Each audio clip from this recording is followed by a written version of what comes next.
নমস্কার, সন্ধ্যে 7টায় আমি অয়ন।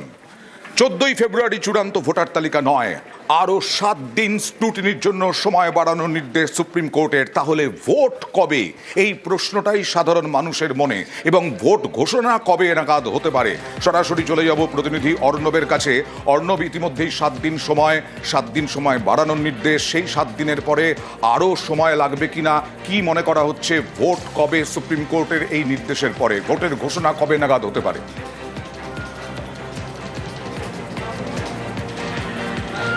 দেখো, এক্ষেত্রে আমরা যে বিষয়গুলি রীতি বা রেওয়াজ যেটা রয়েছে নির্বাচন কমিশনের আমাদের সাধারণ নির্বাচনগুলি পরিচালনার প্রশ্নে, সেক্ষেত্রে চূড়ান্ত ভোটার তালিকা প্রকাশের 2 সপ্তাহের মধ্যে কমিশনের ফুল বেঞ্চ রাজ্যে আসে এবং রাজ্যে ভোটের প্রস্তুতি কীরকম কী সেটা তারা জরিপ করে যায় এবং তারপর তারা আদর্শ আচরণবিধির মধ্য দিয়ে ভোট ঘোষণা করে এবং সেই প্রক্রিয়াটা করতেও প্রায় 2 সপ্তাহ সময় লাগে বলেই বিগত সাধারণ নির্বাচনগুলোতে এমনই নজির উঠে এসছে। সেই জায়গা থেকে 21শে ফেব্রুয়ারি বা তারপরে যদি চূড়ান্ত ভোটার তালিকা প্রকাশ হয়, সেক্ষেত্রে মনে করা হচ্ছে এই যে প্রক্রিয়াটা বললাম, কমিশনে ফুল বেঞ্চ আসা, প্রস্তুতি খতিয়ে দেখা, কারণ ইতিমধ্যে ম্যাকিন্টোস বান তারা বিভিন্ন বুথের পরিকাঠামো যেগুলি জরিপের কাজ করতো সেই সংস্থা বদল হয়েছে, এনবিসিসি এখন তার সেই কাজ করছে। এই অবস্থায় মনে করা হচ্ছে মার্চ মাসের দ্বিতীয় সপ্তাহের শেষের দিকে বা তৃতীয় সপ্তাহে ভোট ঘোষণা হতে পারে, খুব দ্রুত ভোট ঘোষণা হলে। এবং যদি মনে করে কমিশন একেবারে ফেব্রুয়ারি মাসে লাস্টেই ভোটার তালিকা চূড়ান্ত ভোটার তালিকা প্রকাশ করার পরপরই কমিশনের বেঞ্চ আনবে, সেটাও মিনিমাম 1 সপ্তাহ লাগবে। কাজেই দ্বিতীয় সপ্তাহের শেষ বা তৃতীয় সপ্তাহের ভোট ঘোষণা হতে পারে। এক্ষেত্রে আরও একটা বিষয় এক্ষেত্রে কমিশনকে ভাবাচ্ছে, তা হলো 8 মে 2021 আমাদের রাজ্যের এই যে বর্তমান যে বিধানসভা, সেই বিধানসভার অর্থাৎ রাজ্যের আইন প্রণয়ন কক্ষ সেটা কাজ করা শুরু করেছিল, সেটাকে ফাঁকা রাখা যায় না। কাজেই 7 মে বা 8 মে এর মধ্যে এই ভোটিং প্রক্রিয়া সম্পূর্ণ করে রাজ্যপালের কাছে যে দলই ক্ষমতায় আসুক না কেন তারা রাজ্যপালের কাছে যাবে, সরকার তৈরির আবেদন জানাবে। এই প্রক্রিয়া করতেও 7 দিন সময় তোমার ছাড়তে হবে। সেক্ষেত্রে মে মাসের প্রথম সপ্তাহটা সেই প্রক্রিয়া যদি রেখে দিলে এপ্রিল মাসের মধ্যে ভোট গুটিয়ে আনতে হবে। কাজেই মার্চের দ্বিতীয় সপ্তাহে যদি ভোট ঘোষণা হয়, সেক্ষেত্রে ন্যূনতম বলা হয় 28 দিন, সর্বোচ্চ 45 দিনের মধ্যে ভোট প্রক্রিয়া সম্পূর্ণ করার এটা হচ্ছে রীতি বা নিয়ম বা যে আইনও রয়েছে আমাদের।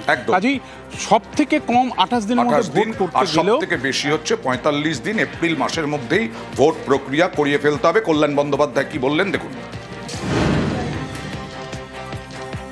এই যে হিয়ারিংটা এখন আরও 7 দিন বাড়িয়ে দেওয়া হলো, যারা অবজেকশন দিয়েছে সেই অবজেকশনগুলোকেও গ্রহণ করতে হবে এবং আইন অনুযায়ী সেটাকে ডিসাইড করতে হবে। এই ডিসিশনটাও ফাইনাল ডিসিশনটা নেবে ইআরও। মাইক্রো অবজারভারদের নিয়ে আপত্তি ছিল মমতা বন্দ্যোপাধ্যায়ের, আর সেখানেই মান্যতা দিল সুপ্রিম কোর্ট। এরকমটাই বলা হচ্ছে, মাইক্রো অবজারভারদের 10 দিনের ট্রেনিং, রাজ্যই মাইক্রো অবজারভার নিয়োগ করতে পারবে, রাজ্যের সরকারি অফিসাররাই। সরাসরি চলে যাব প্রতিনিধি অর্ণবের কাছে, আরও বিস্তারিত জানতে চাইব মাইক্রো অবজারভারদের ভূমিকা তাহলে কি হলো এবার।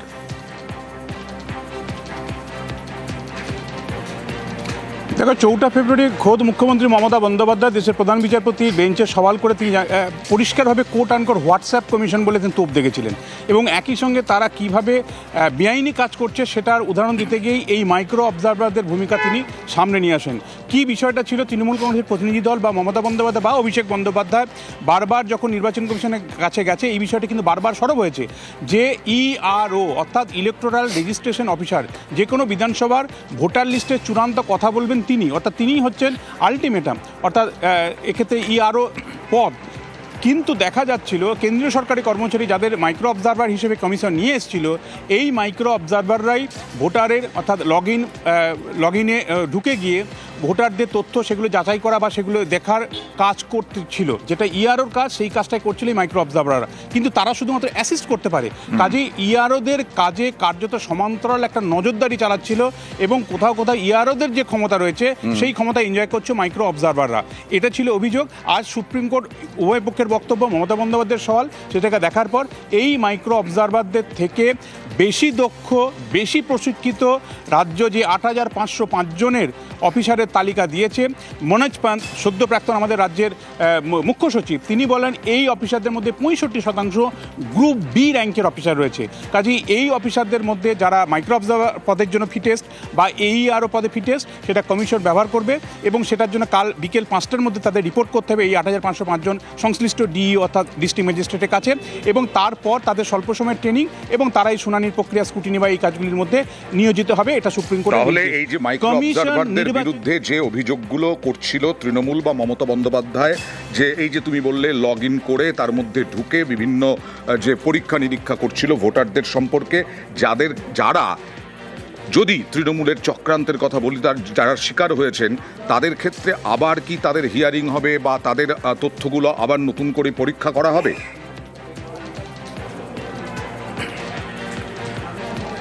দেখো, এই বিষয়টা যদি সুপ্রিম কোর্ট সরাসরি আদেশের মধ্যে দেয়নি, কিন্তু তৃণমূলের অভিযোগটা যখন সত্যতা পেয়েছে, মান্যতা পেয়েছে, সেক্ষেত্রে তৃণমূল কংগ্রেস নতুন করে তারা নিশ্চয়ই রিপ্রেজেন্টেটিভ দেবে কমিশনের কাছে, এবং এখন কমিশনের বিবেচনা সাপেক্ষ কমিশন এখন যেটা সূত্র মারফত জানা যাচ্ছে প্রায় 80% কাছাকাছি নাকি এই হিয়ারিং পর্ব শেষ হয়ে গেছে।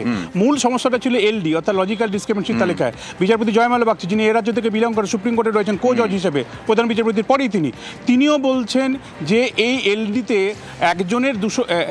একজন 200 সন্তানের পিতা, তাদেরকে না LD-তে নাম পাঠানো হলো, অর্থাৎ তাদেরকে না নোটিশ দেওয়া হলো ঠিক, কিন্তু 5 জনের পিতা তো একজন হতেই পারে, 5 পুত্রের বা 5 সন্তানের একজন তো পিতা হতে পারে, তাকেও LD কেন দেওয়া হচ্ছে? এই প্রশ্নটা সুপ্রিম কোর্ট করেছে। কাজেই সুপ্রিম কোর্ট তার মন্তব্য, তার ইঙ্গিত, তার পর্যবেক্ষণের মধ্য দিয়ে স্পষ্ট করে দিয়েছে যে লজিক্যাল ডিসক্রিমিনেশনের মধ্যে একাধিক ত্রুটি রয়েছে, এই বিষয়টা খুঁজে বার করুক। কমিশনকে কার্যত সরাসরি নির্দেশ না দিলেও, কাজেই তৃণমূল কংগ্রেস এই নির্দেশ পাওয়ার পর নতুন করে রিপ্রেজেন্টেশন দেবে। এবার তুমি যেমনটা বললে একেবারে প্রাসঙ্গিক প্রশ্ন, যেগুলি ইতিমধ্যে এইগুলো কমপ্লিট হয়ে গেছে বলে দেখানো হচ্ছে, সেগুলো নিয়ে নতুন করে আবার একটা বিবেচনার জায়গা এলেও আসতে পারে।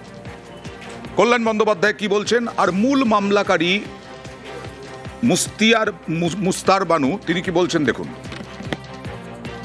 এই যে 8500 অফিসারের নাম, যে নাম আমরা দিয়েছিলাম, মানে রাজ্য সরকার দিয়েছিল মাইক্রো অবজারভার হিসেবে ব্যবহার করার জন্য, কাল বিকেল 5টার মধ্যে EROর কাছে রিপোর্ট করতে হবে। ERO is the final authority to take decision. এবং এই যে মাইক্রো অবজারভাররা অ্যাপয়েন্টমেন্ট হবে, তারা সমস্ত ডকুমেন্টসগুলো দেখবে এবং আগে যে হিয়ারিং হয়েছে সেই হিয়ারিংয়েও সব ডকুমেন্টসগুলো দেখবে। এবং কোর্ট বলছে যে না, এদেরকেই নিতে হবে, কারণ এরা লোকাল ল্যাঙ্গুয়েজ জানে। তুমি যে বাইরের থেকে যাকে নিয়ে আসছো UP বিহার থেকে, সে তো আর লোকাল ল্যাঙ্গুয়েজ জানবে না, অতএব লোকাল নামটা কি হবে সেটা তো তারা বলতে পারবে। এটাই তো মেন কন্টেনশন। এবং ডকুমেন্টস দেখে তাদের যে ওপিনিয়ন, তারা তাদের ওপিনিয়ন পেশ করবে, not decision. They will not take any decision. Decision only will be taken by the ERO, not by any other person. আমার আবেদন হচ্ছে, আমার বাংলার মানুষ মানে পশ্চিম বাংলার মানুষ, যাতে SIR এর প্রকৃত ভোট যাদের আছে তারা যেন একটাও না বাদ যায়। আমার 2002 সালের নাম ছিল। হ্যাঁ, SIR এর নাম ছিল, তারপর তো নোটিশ দিয়েছে। কেন? ওই তো আমার বাবা মায়ের বয়সের থেকে আমি 15 বছরের কম বলে আমাকে পাঠিয়েছে।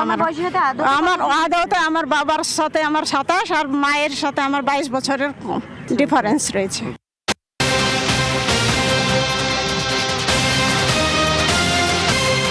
ডিজিকে শোকজ, হলফনামারও নির্দেশ, আইন শৃঙ্খলা মামলায় নির্দেশ সুপ্রিম কোর্টের, ব্যক্তিগত হলফনামা দেওয়ার নির্দেশ সুপ্রিম কোর্টের, আইন শৃঙ্খলা রক্ষায় যথাযথ পদক্ষেপ না করার অভিযোগ, সেই অভিযোগের ভিত্তিতে শোকজ ও হলফনামা দিতে নির্দেশ।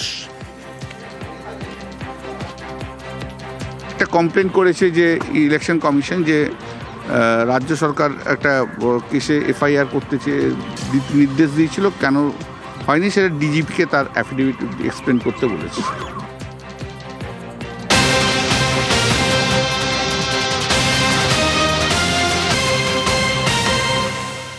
সুপ্রিম নির্দেশের পর CEO অর্থাৎ মুখ্য নির্বাচন আধিকারিক মনোজ কুমার আগরওয়াল তিনি যাচ্ছেন দিল্লিতে।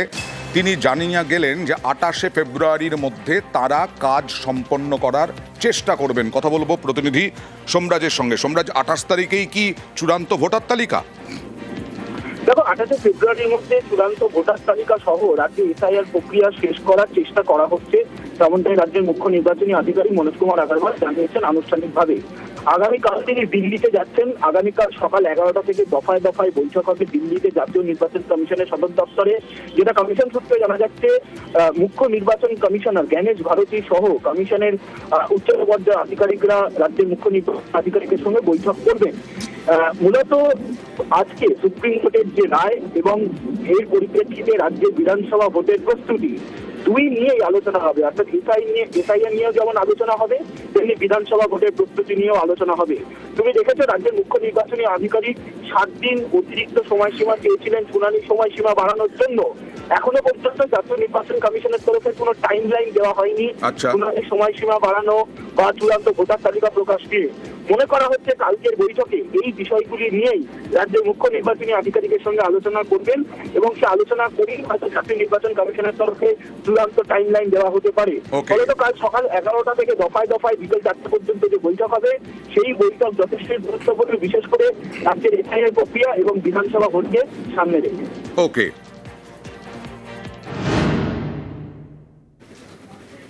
আর কুণাল ঘোষ তৃণমূল মুখপাত্র, তিনি বললেন যে মানুষের অধিকার রক্ষার জন্যই আদালতে সওয়াল করেছিলেন মমতা বন্দ্যোপাধ্যায়, আদালত তাকেই মান্যতা দিয়েছে। কুণাল ঘোষ কি বললেন দেখুন। এই যে মাইক্রো অবজারভাররা কোনো সিদ্ধান্ত নিতে পারবেন না, কারোর নাম বাদ দিতে পারবেন না, এটা তো প্রথম থেকে মমতা বন্দ্যোপাধ্যায় বলেছেন।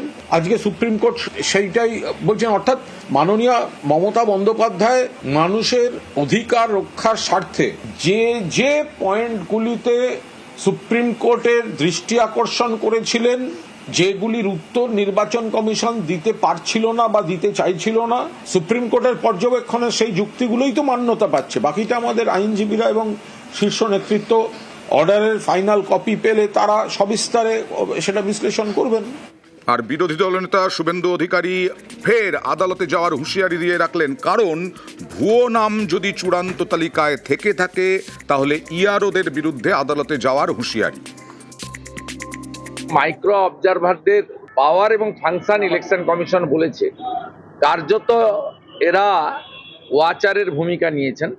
নাম তোলা বা খারিজ করার কমপ্লিট পাওয়ার ইআরওদের হাতে। যদি ভুয়া মানে সন্দেহজনক তাকে আপনি অ্যাকসেপ্ট করেন, সেক্ষেত্রে ইআরওদের বিরুদ্ধে আমরাও ফাইনাল ভোটার লিস্ট বেরোনোর পরে কোর্টে যেতে পারি। দুটি আরও অপশান রয়েছে। ইআরওরা যদি ভুয়া নাম রেখে দেয়, আমাদের কাছে যদি তথ্য থাকে, আমরা ডিইওর কাছে আপিল করতে পারবো এবং ডিএম যদি আমাদের বক্তব্য না নেন, ভাইট করে, আমরা কিন্তু ফাইনালি সিওর কাছে আসতে পারবো। আর নির্ভুল ভোটার তালিকা না হলে মানুষ শোধ তুলবেন, হুঁশিয়ারি সুজনের। 7 দিন সময় বাড়ল স্ক্রুটিনির জন্য। যারা অবজেকশন দিচ্ছিলেন যে যার খুশি মতন মানুষকে হেনস্থা করার জন্য রাজনৈতিক মনোভাব থেকে, সেটা অন্তত প্রকাশ্যে আনতে হবে। নির্ভুল ভোটার তালিকা চাই, না হলে মানুষ শোধ তুলবে, এটা যেন সবাই নিশ্চিত থাকে। আর এদিকে বৈধ ভোটারের নাম বাদ দেওয়ার আবেদন। ঘোলায় এক বিজেপি কর্মীর বিরুদ্ধে আবেদনের অভিযোগ, বৈধ ভোটারের নাম বাদ দেওয়ার অভিযোগ, এবং সেখানে পঞ্চায়েত সমিতির সভাপতি তার হাতে পড়ে গেলেন ওই বিজেপি কর্মী। মিথ্যে আবেদনকারীকে ডেকে জিজ্ঞাসাবাদ। ঘোলায় ফর্ম 7 জমা নিয়ে নাম বাদের আবেদন, বিজেপি কর্মীকে জিজ্ঞাসাবাদ পঞ্চায়েত সমিতির সভাপতির। তুমি দলের সাথে কথা বলেন? যেদিন থেকে এসআইআর চালু হয়েছে সেদিন থেকেই এই চক্রান্ত চলছে। এবার যত নির্বাচন এগিয়ে আসছে বিজেপি বুঝতে পারছে নিজেদের পায়ের তলা থেকে মাটি সরে যাচ্ছে। মুখ্যমন্ত্রী মমতা বন্দ্যোপাধ্যায় বাজেট পেশ করবার পরে এদের গতি আরও বেড়েছে। যেন তেন প্রকারে জৈন ভোটারগুলোকে বাদ দেওয়া এদের হচ্ছে কাজ। এবার হচ্ছে বেছে বেছে এতদিন যেটা ওরা চেষ্টা করছিল, বেছে বেছে তৃণমূল কংগ্রেসের ভোটারগুলোকে কেটে দেওয়া। আমরা প্রশাসনিকভাবে এবং দলীয় স্তরে সাংগঠনিকভাবে আমরা এর মোকাবিলা করব। ব্যাপারে প্রথমত আমি কিছুই জানি না, কিভাবে কোথার থেকে কি হয়েছে। কোন দল করেন? বিজেপি। বিজেপি দল করেন। আর সুজয় ঢালি? বিজেপি। আচ্ছা, আপনাদের নামে তো অভিযোগ আছে, আমি এই ব্যাপারে কিচ্ছুই জানি না। কি অভিযোগ হয়েছিল আপনাদের নামে? কি করা হয়েছিল? আমি তো কালকে ফেসবুকে তানবিন লস্কর নামে একজনের পোস্ট দেখেছি। এখন সেই তানবিন লস্কর আমার খুব পরিচিত। সেই ফোন করছে, দাদা পোস্টটা দেখছি যে হ্যাঁ এই ধরনের অভিযোগ করেছে। কিছু ভারতীয় সিটিজেন, তাদের নাম বাদ দেওয়া হয়েছে। সেই অ্যাপ্লিকেশন আমি করেছি, আমার নাম সেখানে নাকি নির্বাচন কমিশনের পোর্টালে আমার নাম আছে। আমি এর সঙ্গে কোনো কিছুতে জড়িত না। এবার বিএলওর আত্মহত্যার চেষ্টার এবং এসআইআর এর কাজের চাপে আত্মহত্যার চেষ্টার অভিযোগ উঠল। বনগাঁ হাসপাতালে সেই বিএলও আশঙ্কাজনক অবস্থায় ভর্তি। পরিবারের অভিযোগ, কাজের চাপ নিতে পারছিলেন না। নির্বাচন কমিশনের ভূমিকায় ক্ষুব্ধ পরিবার। একজন শিক্ষক, বিএলও, স্কুলের মধ্যেই আত্মহত্যার চেষ্টা। বাগদার 30 নম্বর পার্টের বিএলও।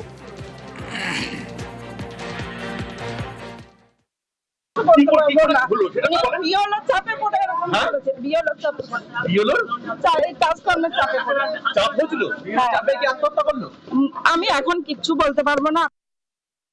স্কুলে গলা দড়ি নিয়েছে, সেটা শুনে আমি আসি। হ্যাঁ, সেটাই তো শুনলাম। সেটা আমার জানা নেই, সেটা ওরাই বলতে পারে ভালো, আমি ওই বিষয়ে জানি না। হ্যাঁ, কারণ হচ্ছে বিএলও ডিউটি চলাকালীন তো স্কুলে আসেনি, যার জন্য ওই বিষয়টা আমি জানি না। আর কৃষ্ণনগর পুলিশের অবাক করা পদক্ষেপ। মা চোখদান করে গেছিলেন 24 সালের অক্টোবর মাসে, আর সমাজসেবী তিনি মায়ের চোখদান করলেন বলে পরিবার শুদ্ধ গ্রেফতার হয়ে গেলেন।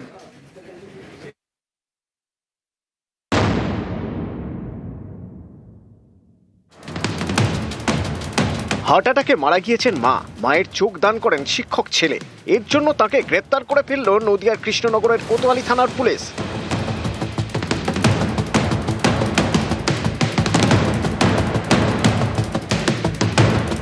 কৃষ্ণনগরের সেনপুর শ্যামনগর পাড়া। এখানকার বাসিন্দা রাবেয়া বিবি, বয়স 65। 2024 সালে চক্ষুদানের সিদ্ধান্ত নেন। একটা স্বেচ্ছাসেবী সংস্থার কাছে অঙ্গীকারও করেন। সম্প্রতি অসুস্থ হয়ে পড়েন রাবেয়া। রবিবার সকালে হার্ট অ্যাটাকে মারা যান। মায়ের মৃত্যুর খবর স্বেচ্ছাসেবী সংস্থায় জানান ছেলে আমির চাঁদ শেখ। সেই মতো রাবেয়া বিবির কর্নিয়া নিয়ে যায় স্বেচ্ছাসেবী সংস্থা।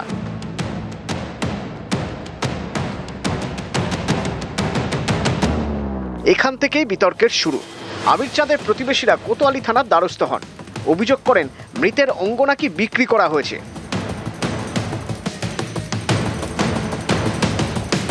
এই অভিযোগ পেয়ে সক্রিয় হয়ে ওঠে পুলিশ। মৃতের 2 ছেলে সহ পরিবারের 5 জনকে গ্রেপ্তার করে। আমার মনে হয় এখানে একটা বড় কোনো একটা চক্রান্ত চলছে। আমরা বারবার জিজ্ঞাসা করেছিলাম যে যদি দান করে যায় তার তো কোনো পেপারস হবে, সেই পেপারসটা ওনারা দেখায়নি। হ্যাঁ, ইভেন পুলিশে গিয়ে ওখানে ফোন লাগায়। হ্যাঁ, ফোন লাগানোর পরে কিছু লোক বলে যে না, ওনার ছেলেরা দান করেছে, উনি দান করে যাননি। 5-7 জন লোকজন, তারা কার এক কথা হচ্ছে কিচ্ছু না, ভালো কাজ করেছে একটা। হ্যাঁ, এটা হচ্ছে হিংসা প্রতিবারের যেটা বলা হয়। ধৃতদের এদিন তোলা হয় কৃষ্ণনগর আদালতে। তাদের 3 দিন জেল হেফাজতে রাখার নির্দেশ দেন বিচারক।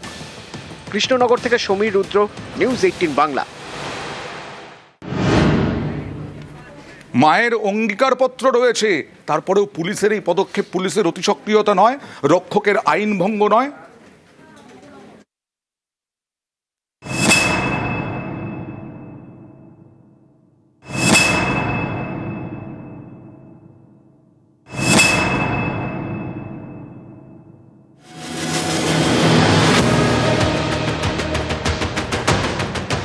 মায়ের মৃত্যুর পর চোখ দান করেছেন, এর জন্য শিক্ষক এবং সমাজকর্মী হিসেবে পরিচিত ছেলেকে গ্রেফতার করেছে পুলিশ।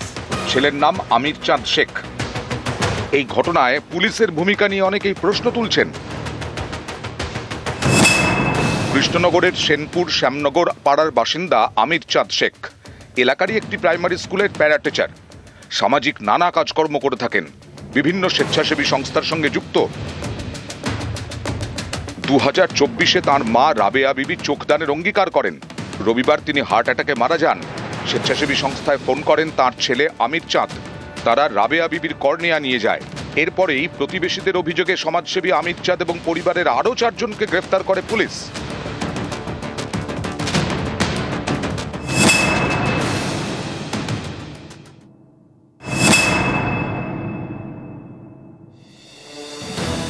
অনেকেরই প্রশ্ন, দেহদান অঙ্গদান করা তো গণতান্ত্রিক অধিকার, তাহলে এই গণতান্ত্রিক অধিকার অনুযায়ী কাজ করার জন্য কেন গ্রেফতার করা হলো?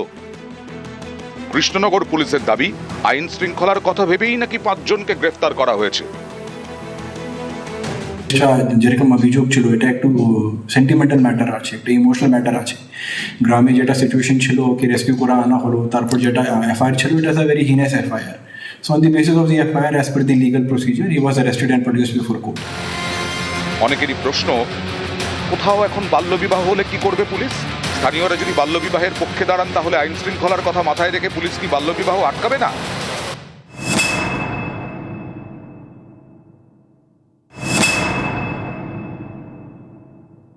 তারা যদি ডোনেট করেই থাকে তাহলে এখানে কোনো অপরাধ হয়েছে বলে অন্তপক্ষে আমি মনে করি না। তিনি যদি তার চোখটাকে দান করতে চান সেটা তো একটা নোবেল কজ, সেইটা করতে গিয়ে যদি পারিপার্শ্বিক যারা লোকজন আছে তারা যদি এরকম একটা বোকার মতন কাজ করে সেটা তো খুব দুঃখজনক। পুলিশের এই গ্রেপ্তারির কোনো কারণ নেই, এটা গ্রেপ্তার বেআইনি গ্রেপ্তার। পাড়া প্রতিবেশী যেখানে কি বক্তব্য থাকতে পারে সেটা আমার বোধগম্য হচ্ছে না এক, কিন্তু পুলিশ এত প্রোঅ্যাক্টিভ ভাবে কি করে ওনাকে অ্যারেস্ট করলো সেটা আমি বুঝতে পারছি না। যদি পরবর্তীকালে এটা প্রমাণিত হয় এই চক্ষু দান সেটা নিয়ম মাফিক এবং আইন মাফিক হয়েছে, তাহলে কিন্তু পুলিশের ভূমিকা নিয়ে সবার আগে একটা প্রশ্ন আসবে এবং পুলিশের এই কর্মকাণ্ড সেটা কিন্তু আদালতের কাছেও বিচার্য হবে।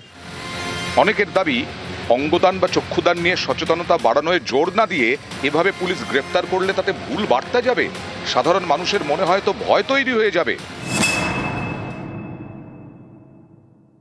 এখানে সারা বছর ধরে সর্বস্তরে লাগাতার এই ধরনের অঙ্গদান, যেটা মানুষের সেবায় লাগে, বিশেষ করে চোখ দান, এটার জন্য তারা সারা বছর কাজ করে এবং তা সত্ত্বেও পুলিশ এই ধরনের একটা কাজ করতে পারে, এটা খুব আশ্চর্য লাগছে। যে পুলিশ এটা করেছে এটা নিশ্চয়ই এটার পেছনে কোনো স্থানীয় রাজনীতি রয়েছে। মা যদি লিখিত নাও দিয়ে থাকে তাও কিন্তু এটা অপরাধ হতে পারে না এবং সেক্ষেত্রে তিনি যে কাজ করেছেন আমরা আশা করব যে পশ্চিমবাংলার এবং কৃষ্ণনগর বা নদিয়ার সমস্ত সচেতন মানুষ তার পাশেই দাঁড়াবে। 2024 সালের 17ই অক্টোবর একটি শিবির হয়, সেখানে তিনি অঙ্গীকার করেছিলেন যখন চক্ষুদান হয় তখন কিন্তু কোনো রকম কোনো গন্ডগোল হয়নি, সুষ্ঠুভাবেই চোখটা দান হয়েছিল। পরিবারের সবাই সম্মতি দিয়েছে।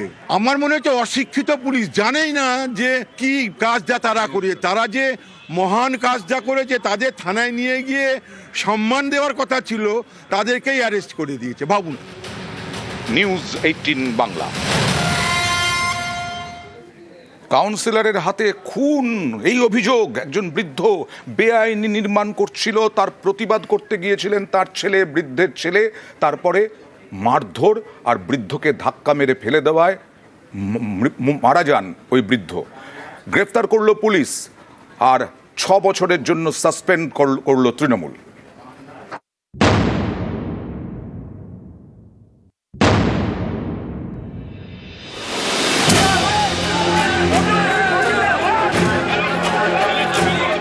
ব্যারাকপুরে প্রতিবাদী বৃদ্ধকে মারধর, তৃণমূল কাউন্সিলরের মারে বৃদ্ধের মৃত্যুর অভিযোগ।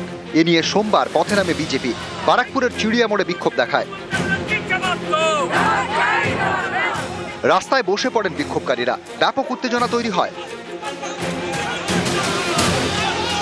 অভিযুক্ত তৃণমূল কাউন্সিলর রবীন্দ্রনাথ ভট্টাচার্যকে রবিবার গ্রেপ্তার করে পুলিশ। এদিন তাকে ব্যারাকপুর আদালতে পেশ করা হয়। আদালত চত্বরে পৌঁছে যায় বিজেপির মিছিল, সেখানেও হাওয়া গরম হয়ে ওঠে। পুলিশ ও বিজেপি কর্মীদের মধ্যে ধস্তাধস্তি শুরু হয়ে যায়। রবীন্দ্রনাথ ভট্টাচার্যকে ইমিডিয়েট ফাঁসি দেওয়া দরকার, একদম বিচার করে। আর দ্বিতীয় কথা হলো ওর যত সঙ্গে সাঙ্গপাঙ্গ যারা ছিল তাদেরকেও গ্রেফতার। পরিবারের সঙ্গে কথা হয়েছে, আপনার পরিবারের সঙ্গে কথা হয়েছে, তাদের বাড়ির লোকের সঙ্গে কথা হয়েছে, তাদের ফ্যামিলি ফ্রেন্ডদের সঙ্গে কথা হয়েছে, কিন্তু ওরা ভয় পাচ্ছে, পুলিশ ওদেরকে দেখে ভয় পায়। উত্তর ব্যারাকপুর পুরসভা 23 নম্বর ওয়ার্ডের মনিরামপুর এলাকার বাসিন্দা তুলসী অধিকারী, বয়স 81। তার বাড়ির পাশে একেবারে গা ঘেঁষে 4 তলা বিল্ডিং তৈরি করা হচ্ছে বলে অভিযোগ। পরিবারের দাবি, বছরখানেক আগে পুরসভায় এ নিয়ে অভিযোগ জানান বৃদ্ধ। সম্প্রতি পুরসভায় লিখিত অভিযোগ করেন বৃদ্ধের ছেলে। রবিবার এ নিয়ে তুমুল অশান্তি বাধে। এলাকায় একটি চায়ের দোকানে বসেছিলেন হেমন্ত অধিকারী, সেখানে হাজির হন তৃণমূল কাউন্সিলর রবীন্দ্রনাথ ভট্টাচার্য। পুরসভায় নালিশ জানানোয় হেমন্তকে চড় থাপ্পড় মারেন। ঘটনাস্থলের কাছেই হেমন্তর বাবা তুলসী অধিকারীর ইলেকট্রিকের দোকান, ছেলেকে বাঁচাতে তিনি চায়ের দোকানে যান। কাউন্সিলরের সঙ্গে শুরু হয় কথা কাটাকাটি। অভিযোগ, তখনই বৃদ্ধকে পরপর 2 বার লাথি মারেন কাউন্সিলর। ঘটনাস্থলে লুটিয়ে পড়েন তুলসী অধিকারী। ব্যারাকপুর ক্যান্টনমেন্ট হাসপাতালে নিয়ে গেলে বৃদ্ধের মৃত্যু হয়। পরিবারের নালিশে গ্রেপ্তার করা হয় তৃণমূল কাউন্সিলরকে। রবিবার রাতে নিহতের বাড়িতে যান ব্যারাকপুরের তৃণমূল সাংসদ পার্থ ভৌমিক। অভিযুক্ত কাউন্সিলরকে তৃণমূল থেকে 6 বছরের জন্য সাসপেন্ড করা হয়েছে। স্থানীয় কাউন্সিলর কেন ব্যক্তিগতভাবে জড়িয়ে পড়লেন, এটা অতি অবশ্যই দলের কাছে সঠিক ধারণা পোষণ করছে না, এবং দল সঠিক ধারণা পোষণ করছে না বলেই রবীন ভট্টাচার্যকে 6 বছরের জন্য দল থেকে সাসপেন্ড করছে। এবং প্রশাসনের মতো প্রশাসনিক ব্যবস্থা গ্রহণ করবে, আইনের পথে চলবে। তারা যেটা নিয়ে প্রতিবাদ, সেটা যদি আমাদের মিটে যায় তা আমরা তাহলে সেটা নিয়ে জানবো, আমরা জানবো আমার বাবা এটাই আশাপূর্ণ হয়ে গেল। কনস্ট্রাকশন করতে দেবো না এখনো পর্যন্ত, আমরা যদি এখনো লড়ে যাবো কনস্ট্রাকশন যে না রেখে, এটাই দেবে। তার বাবা চলে গেছে, চলে যাক, কিন্তু আমরা চেষ্টা করছি তার কনস্ট্রাকশন না। আপনারা খুশি? আমরা তো অনেকটাই খুশি। আজকে কাউন্সিলর লাথি মেরেছে কলকাতার অনতি দূরে, তার জন্য এটা নিয়ে চর্চা হচ্ছে। কিন্তু 2021-এর নির্বাচনের পর 56 জন বিজেপি কর্মীকে খুন করা হলো, 27 জন মহিলা গণধর্ষিতা হলেন। ভোট পরবর্তী হিংসায় সিবিআই তদন্ত হচ্ছে, পুলিশ সহযোগিতার পরিবর্তে সাক্ষীদের হস্টাইল করছে, প্রমাণ লোপের কাজ করছে। এখন কাউন্সিলর পেটে লাথি মেরে ফেলছে, এরপরে ক্যাবিনেট মন্ত্রী কারো পেটে লাথি মেরে ফেলবে। ব্যারাকপুরের কাউন্সিলরের বিরুদ্ধে যে অভিযোগ, সঙ্গে সঙ্গে ব্যবস্থা নিয়েছে তৃণমূল কংগ্রেস, তদন্ত করছে পুলিশ। বিজেপি বড় বড় কথা বলছে, তাদের উন্নাও, হাতরাস, প্রয়াগরাজ থেকে শুরু করে একের পর এক গণহত্যা, গণধর্ষণ, পুড়িয়ে মারা। দল অনেক বড়, সমাজ অনেক বড়, কোথাও কোনো বিচ্ছিন্ন ঘটনায় কেউ জড়িয়ে পড়লে দল এক মুহূর্ত রেয়াত করেনি, ব্যবস্থা নিয়েছে। দেখান না আপনাদের যাদের বিরুদ্ধে অভিযোগ নিয়ে উঠেছে সে দল কি ব্যবস্থা নিয়েছে। বারাকপুর থেকে অরুণ ঘোষ, নিউজ 18 বাংলা।